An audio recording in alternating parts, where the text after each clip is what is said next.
Hello and welcome.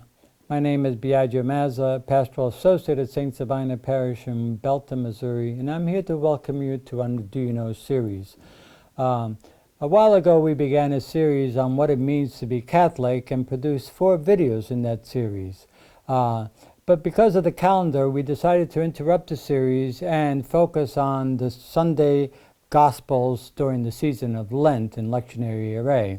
And therefore we will return again to what it means to be Catholic, to that series at a later time. So I hope you'll return and join us for that series again, as well as the Lenten Gospels. Thank you very much.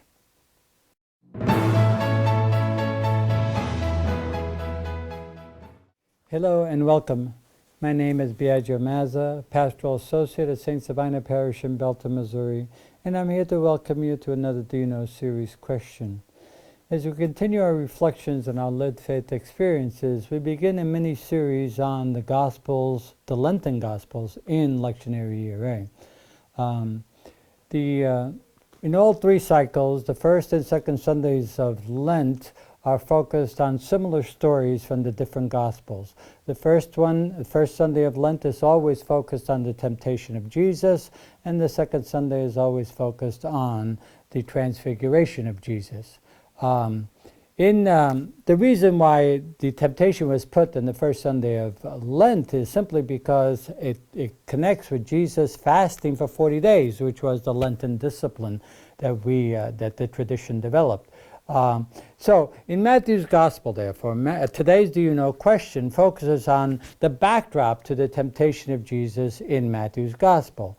In Matthew's Gospel, there are a number of his audience, primarily a Jewish audience. Some of the Jews really questioned the legitimacy and the identity of Jesus as the long-awaited Jewish Messiah. And Matthew's Gospel, from chapters 1 to 4, attempts to establish the identity and legitimacy of Jesus as the long-awaited Jewish Messiah.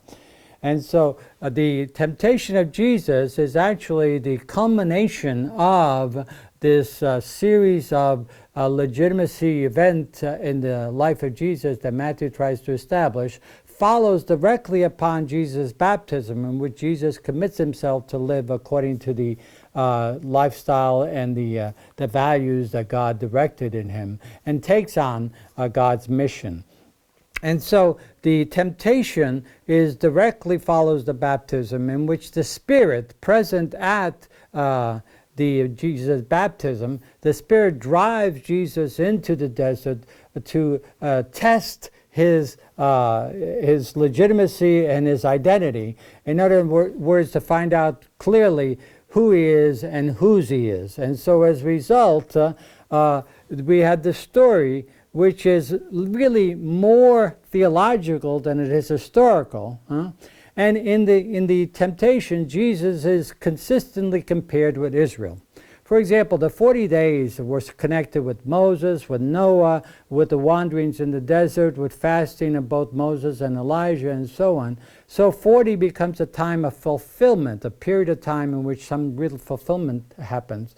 The desert also is connected with the desert wanderings of the Israelites, and also with the place where the evil spirits reside and where temptation really occurs. And therefore fasting becomes a spiritual discipline and an exercise, enabling you to really strengthen you for the test with Satan.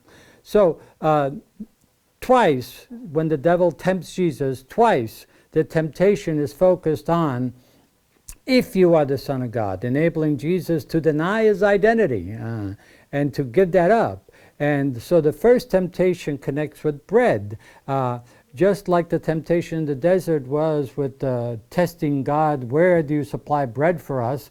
Jesus very much focuses on the notion of that devil tempts him to turn stones into bread, and he says, no, one feeds only on God's word alone, quoting Deuteronomy chapter 8, verse 3. And then the second temptation again, if you are the Son of God, throw yourself off of the temple and you will be protected. And Jesus says, no, you do not put God to the test the way the Israelites did in the desert. And therefore he quotes Deuteronomy chapter 6, verse 16, in which he says, there's no testing of God. Do not put God to the test. And finally, the last temptation is the one which Jesus being asked to really worship Satan, to take on the dominion and power by worshiping Satan. And Jesus ultimately rejects that and overcomes Satan by claiming that one puts one's trust and power in God alone, and quotes Deuteronomy chapter 6, verse 13.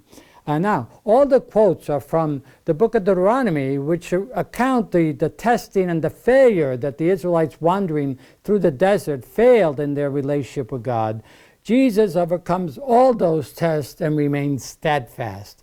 And so Jesus is the one who really brings his own identity and his legitimacy to a conclusion, if you want, by claiming that Satan has been overcome. As a matter of fact, there's an inclusion-conclusion here. There's a beginning and an end to the temptation of Jesus that begins with this temptation here by Satan, and Satan returns again in the Garden of Gethsemane to tempt Jesus again to veer away from his identity and mission. All of this for us is a model for Christians who are faced with temptations. When temptation strikes, Lenten disciplines, fasting, giving up things, or taking up things for the sake of others, all these are temptation practice.